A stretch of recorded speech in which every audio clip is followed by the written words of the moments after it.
one of the fun things about leading guided meditation is that, of course, your mind doesn't want to go on the meditation, right? Your mind wants to wear the facilitator's hat and like be thinking and scheming and planning and, imagining and looking forward to what you're going to say next and thinking about time and on and on and on. Your mind wants to use the excuse of the logistical responsibilities of facilitation to prevent you from practicing yourself. And so, just a 10-minute sit like that can be very intense. I can't tell you how many times, like thousands of times, in 10 minutes that I saw my mind like wanting to think about what this talk was. Wanting to think like, oh, was that too many breaths?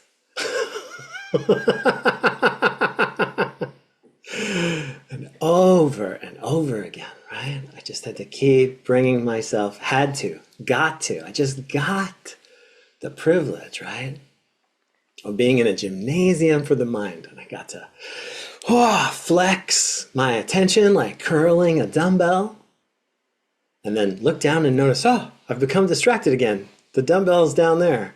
And flex it up again. Return my attention to my chosen object of concentration.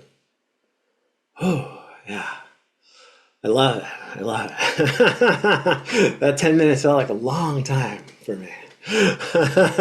Not because I'm nervous even, right? I already gave a version of the talk I'm giving today, this morning, to the Green Island Sangha. I'm not nervous, and that's why my brain wants to plan and scheme and prepare. I'm excited. It's not even a negative thing, right? Sometimes when we're clinging to something or averse to something, it's not even bad. Sometimes it's totally natural. But that doesn't mean that I don't want to be aware of it and that I don't want to have the power to decide. Is this autopilot that I am on right now okay? Or do I need to be more aware? Do I need to decide where my mind's flashlight will sit, where my attention will reside? If we don't have at least some of that capacity, then we are in prison. We are in a prison to our habit energies, to our biology and our neurobiology, to our past and the traumas and the social programming and conditioning that it contains, to our fear of the opinions of others, and on and on and on, right? If we don't have any capacity to recognize where our attention is and to decide if that's where we want it to be, then we are in a prison. And we're just getting pushed around all day by these forces that are not our true volition, that are not coming from our heart. We're living by default. And you can totally do that. That's what's so slippery about it. Is that, society doesn't punish you or no alarm bells go off, right? It's the exact opposite. You just fall into this flow of like, okay, I'm going to do what I'm told. I'm going to agree with what everybody is saying. I'm going to follow the rules. It's a prison. And when we start to practice our mindfulness and start to take a step back and sort of see it from 10,000 feet, I like to picture myself in the audience, watching Dave up on the stage, dancing all through life, like jumping through the hoops, filling out the forms, laughing at the jokes. Being Dave, like being his personality, which is wonderful, with all its madness and chaos. But I like sometimes, as we're doing together now, right, to step back and to go out into the audience and sit there and eat popcorn for a while. Now just watch it unfold. Wow, look at what he's thinking now. Look at how strongly he feels. Oh, there he goes. He's about to take an action he doesn't even want to take, that he knows is bad for him, but he can't help himself. We're 99.6% chimpanzee. As you know, I like to remind myself. We don't have this super rationality that we would like to imagine that we do. We're not 100% in charge 100% of the time on a conscious level. Quite the contrary. The more closely I look at my mind and my heart and the actions that my body takes, including my speech, the more I see that it might be, that I'm in control of like maybe 3% of it. And the other 97% is this stream I'm on, right? I'm in a canoe and the stream is roaring. And yes, I have a paddle, and I can make that 3-degree course adjustment sometimes, not when it's the most rapid. Then I'm just holding on for dear life. But sometimes the river is calm enough that I can adjust the course of my mind and my feelings 3 degrees and make a slightly different decision. And over time, right, the longer the time then will determine how much change will take place, how much transformation, how that different decision will produce a different outcome. But that's it at best. And even then, right, I fall asleep and I forget to steer with the paddle. I get distracted and I forget to steer with the paddle. I get really emotional and I forget I have the paddle, or I start taking the paddle and smashing myself in the face with it. I'm an animal.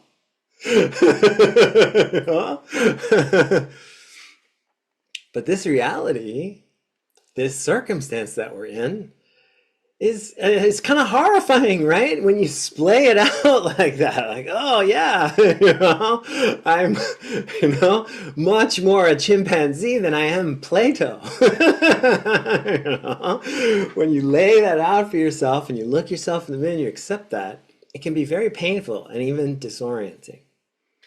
I remember when I first started meditating, the theme of the talk today is practicing mindfulness in chaos.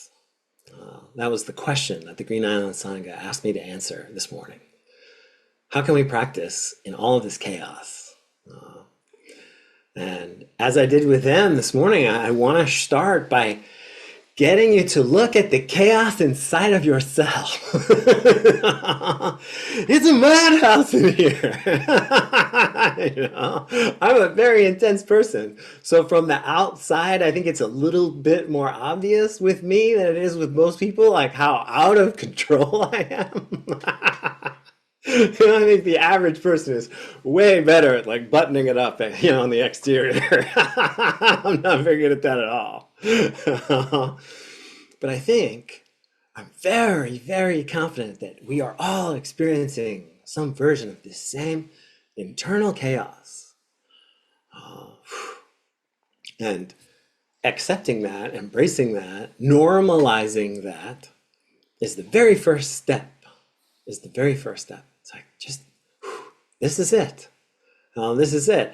Like letting go of the unrealistic expectations, the impossible to achieve New Year's resolutions, the self-shaming recall of every conversation in a social setting. Like, there's 1,000 ways we do it. And you have yours and I have mine, But in essence, we're holding ourselves to this standard up here like we're some Ubermensch, when in reality, we're just a chimpanzee. Sometimes I storm through the jungle.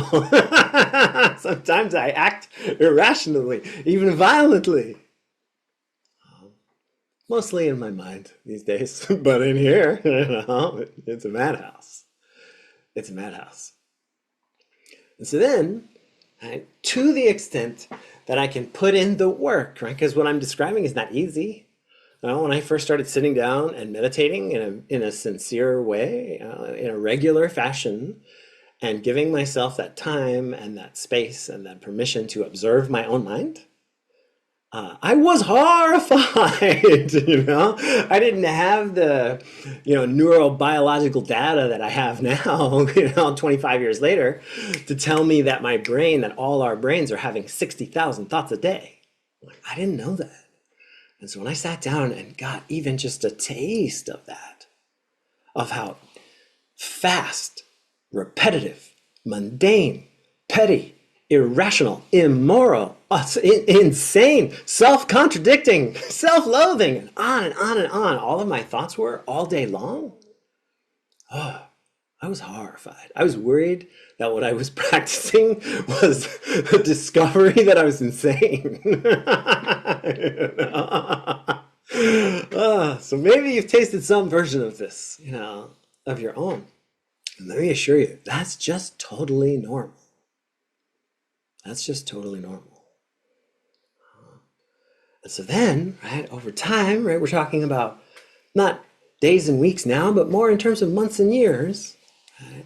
Over time, if you just keep doing that, if you just keep recognizing your chimp self, well, then this crazy, seemingly external chaos, right?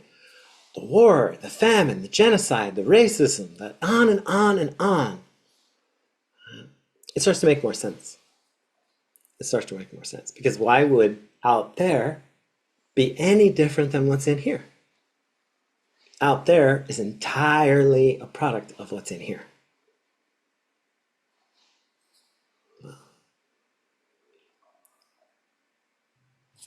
And then you start to touch the inside of interbeing. The interconnected nature of everything. The leaf falls from the tree, rots on the earth, is subsumed by the soil, feeds the tree, which then produces yet another leaf. It's a circle that we live, not a line from birth to death. It's a circle. Everything is a wave, that has a seeming beginning, middle, and end. But the entire time it's the ocean. We can experience it as an individual wave. We can describe it as an individual wave. We can photograph it as an individual wave. But it never has the trappings of ego and identity that we have. Right? It never calls itself Dave. It knows in a very deep way the entire time that it is the ocean. And we're living the same experience where we're completely connected to all of this. You take any of this away, we don't exist. Take away the sun, we don't exist. Take away the water, we don't exist. On and on. But we pretend that we're this very independent, very isolated thing. Because we're a tree that can tear up its roots, get into a car and drive to Starbucks. And that lets us pretend in the way you really can't pretend when you're looking at a tree that it's an independent thing. Right? When you're looking at it in the field, like if there was no rain, that tree wouldn't exist. If there was no sun, that tree wouldn't exist. If there was no soil, that tree wouldn't exist. And on and on. Right? But because we're not rooted so obviously to the ground, and because we have the rationality of chimpanzees, we get confused, right? We get confused and we imagine that somehow we're this unique thing separate. That causes us so much pain. It causes me so much pain. Because when I'm imagining myself a frozen ice cube, right, held together by fear, floating in that ocean, that's terrifying, right? That's terrifying. How can I be creative when I'm that? Where's the energy to be loving and generous when I'm using all my strength to hold together the ice cube? 'Cause I'm so terrified of what will happen if I melt. If I just let go and accept that I'm an inexorable part of all of this. That there is no environment outside of me. I am the environment. Interbeing.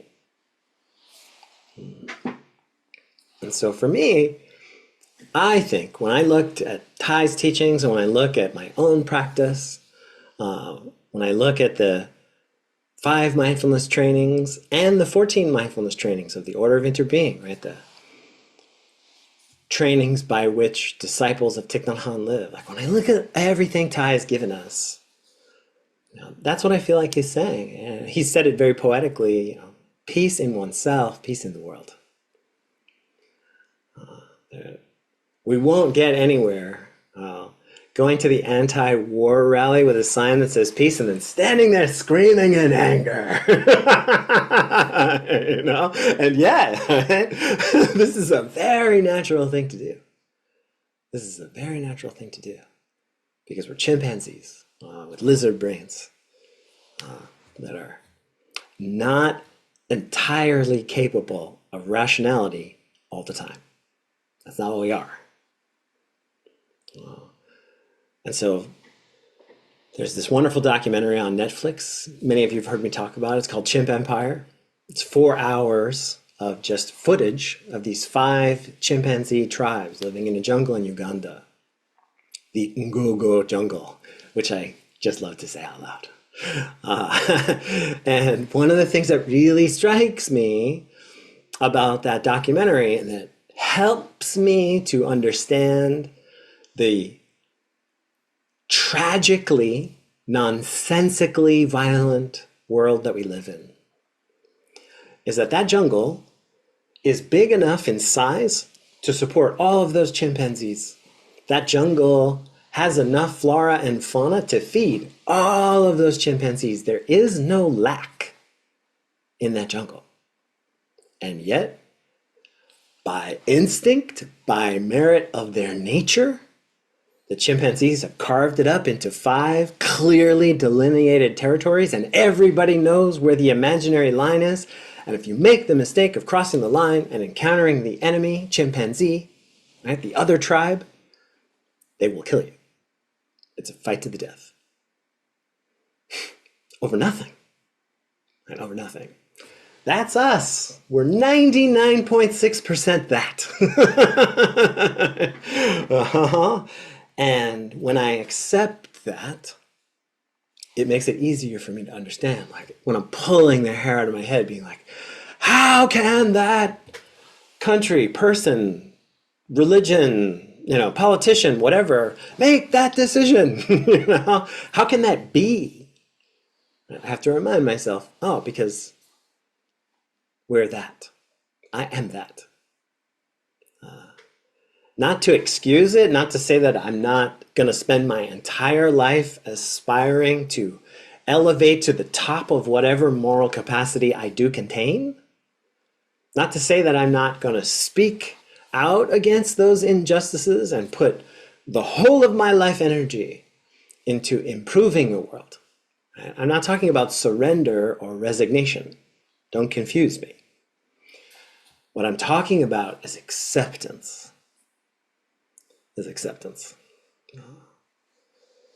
Because until I can do that, until I can balance my soft front and my strong back,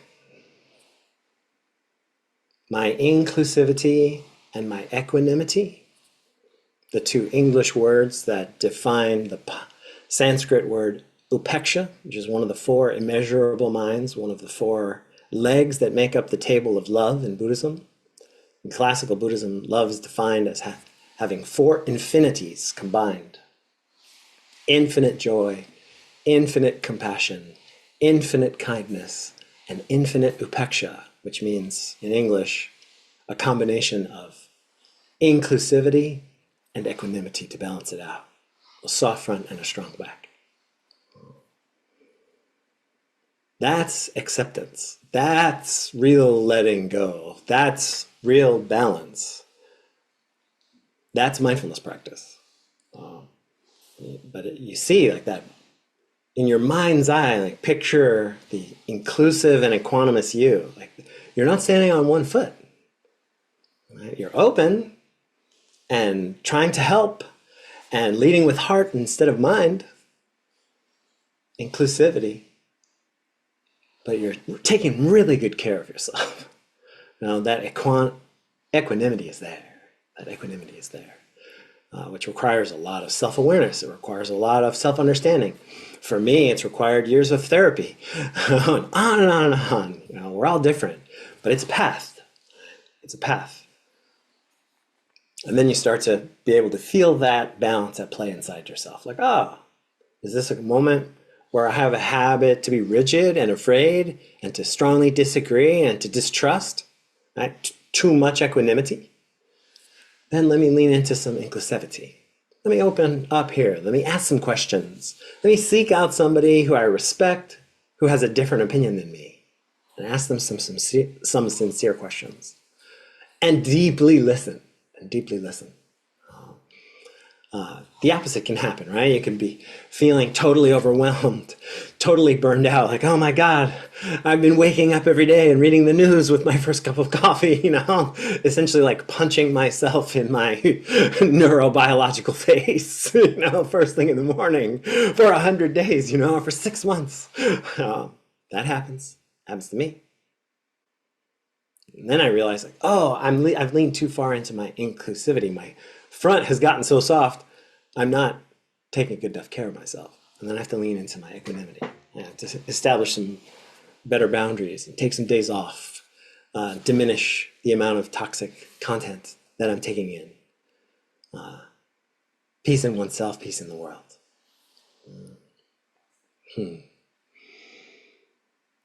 I could go on, but I want to leave you with one practice that I really love and that has been helping me.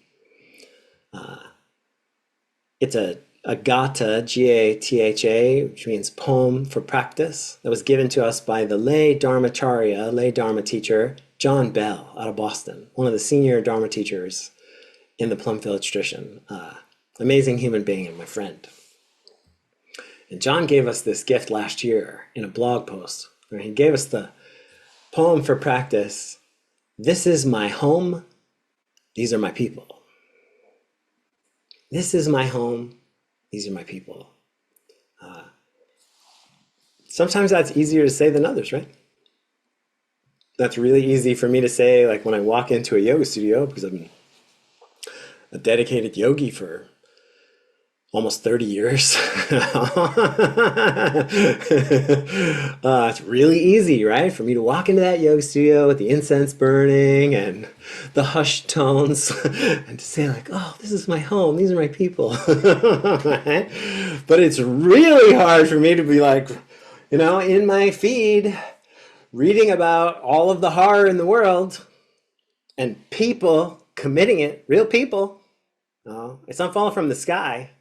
People are doing that to people. It's really hard for me to say, oh, this ball of rock covered in angry, violent chimpanzees is my home. And those are my people. Like, those are my people. I'm really angry with them. I'm really disappointed in them. I'm outraged at what they're doing. Whoever they are. We all have our list. Mine is long. But they're still my people. They're still my people. And if I start hating them and wanting to shame and punish them, if I start celebrating in their pain, which is so easy to do, then I'm becoming part of the problem, right? I'm just another angry chimp in the jungle. I'm not practicing mindfulness, paying attention with love, as I like to define mindfulness. Paying attention with love. Thanks so much for listening.